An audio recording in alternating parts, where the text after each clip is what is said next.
ایران میں کچھ سلسلے گزرے ہیں کہ جنہوں نے ایران پر حکومت کی. دو بڑے سلسلے ہیں. پہلوی بھی اتنا بڑا خاندان نہیں، اتنا بڑا سلطنت کا وہ نہیں تھا سلسلہ بادشاہت کا. ساسانی بھی گزرے ہیں لیکن وہ بھی اتنے زیادہ نہیں رہے، پورے ایران پر بھی وہ حکومت نہیں کرنے والے تھے. لیکن دو بڑے سلسلے بہت مشہور. ایک ہے صفوی سلسلہ. صفوی سلسلہ وہ ہے کہ جس نے ایران میں مذہب شیعت کو سرکاری حیثیت دی. لہذا بہت زیادہ آج کل چینلز کے اندر صفویوں کے خلاف زہر کو اگلا جاتا. ایران جو ہے ہمارے ہاتھ سے نکلا ہی ان کی وجہ سے. نہ یہ اس کو شیعہ اسٹیٹ ڈکلیئر کرتے اور نہ یہ سارے مسائل ہوتے. ایک بہت بڑا احسان ہے صفوی حکمرانوں کا.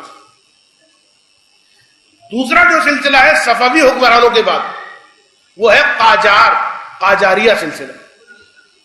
اور قاجار میں ایک بادشاہ گزرا کہ جس کا نام ہے ناصر الدین شاہ. ناصر الدین شاہ کا ایک صدر اعظم تھا. جو بادشاہ و سلاطین ہوتے ہیں آج بھی آپ جانتے ہیں کہ ان کے اپنے صدر وغیرہ بھی ہوتے ہیں. تو یہ جو ناصر الدین شاہ قاجار، اس کا جو صدر اعظم تھا اس کا نام تھا مرزا تقی خان، اور جو امیر کبیر کے نام سے مشہور. ملی اعتبار سے ایران کی ترقی میں اور ایران کے لیے بہت زیادہ سود مند رہا، بہت زیادہ وفادار تھا ایران. اور حتیٰ انقلاب کے بعد بھی بعض افراد جو انقلاب سے پہلے تھے جن کی بہت عزت کی جاتی، جن کے اوپر باقاعدہ سیریلز تک بنائی گئی، ان میں سے ایک امیر کبیر کی شخصیت. امیر کبیر درباری اس سے جلتے تھے، حسد کرتے تھے. میں مصائب کی طرف جا رہا ہوں، ذہن میں رکھیے گا. درباری اس سے جلتے تھے، حسد کرتے تھے اور بادشاہ کے کان بھرتے رہتے تھے. ایک دن بادشاہ بگڑ گیا اور ان کی سازشیں رنگ لائیں. بادشاہ نے اس کو معزول کر دیا اور یہ معزول ہو کے بہت چھوٹے والے کسی منصب پر آ گئے. اور اس کے بعد بہرحال معزولی کے بعد یہ کاشان چلا گیا.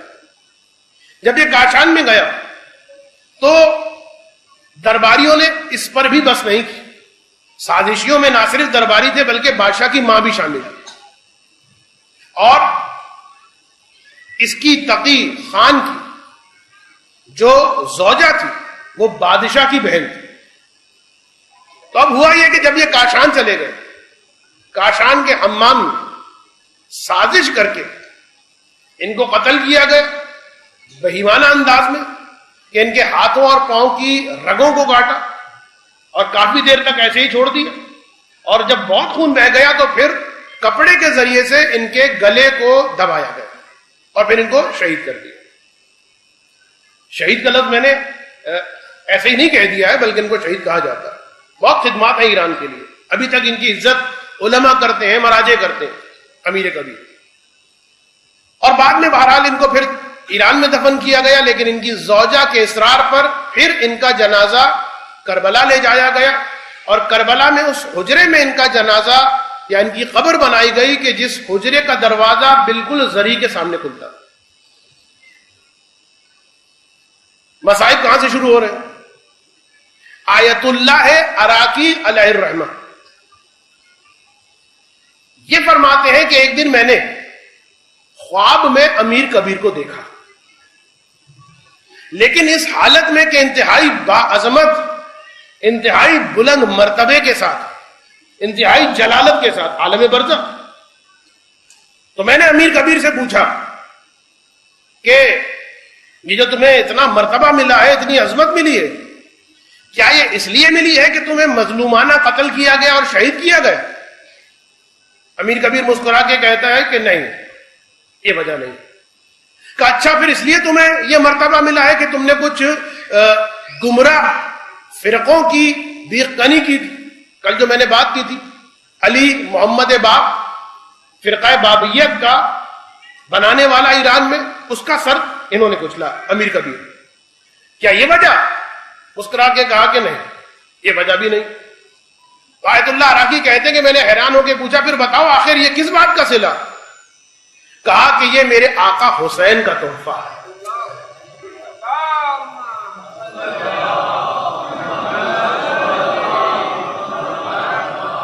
یہ میرے آقا حسین کا تحفہ ہے. کہا کیا مطلب؟ کہا ہاں، جس وقت میرے ہاتھوں اور پاؤں کی رگوں کو کاٹا گیا اور جب میرا خون بہت زیادہ بہہ گیا تو مجھ پر شدت سے پیاس کا غلبہ ہوا.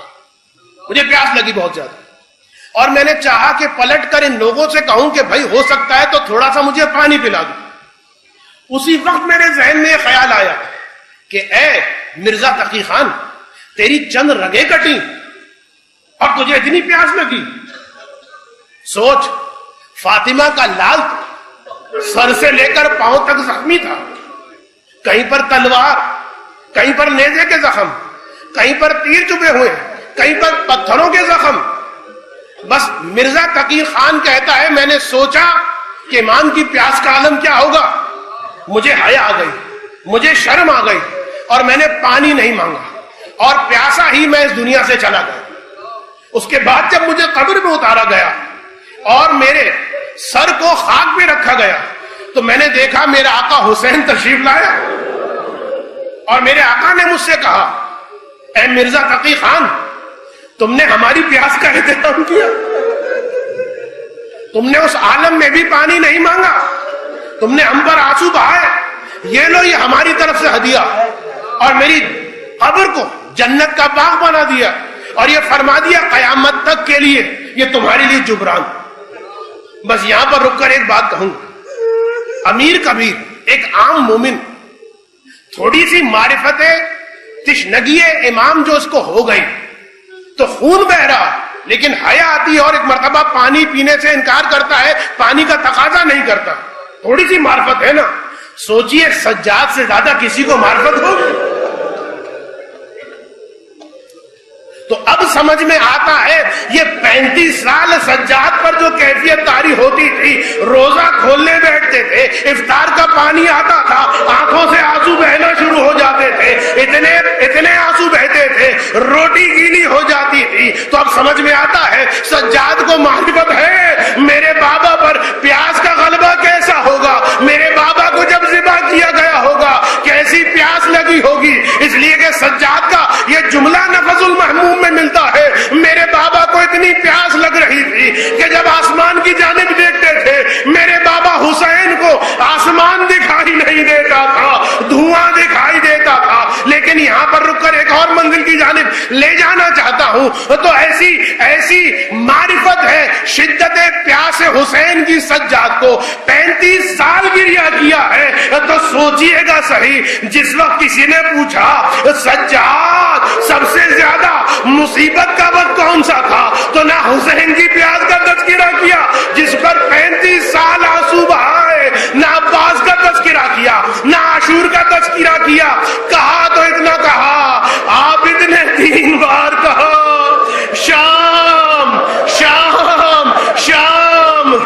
سر ننگے میرا کنبہ تھا اور گرد خاص و عام بیووں کا نام لے کے عدو شاد ہوتے تھے. بابا کا سر بھی روتا تھا اور ہم بھی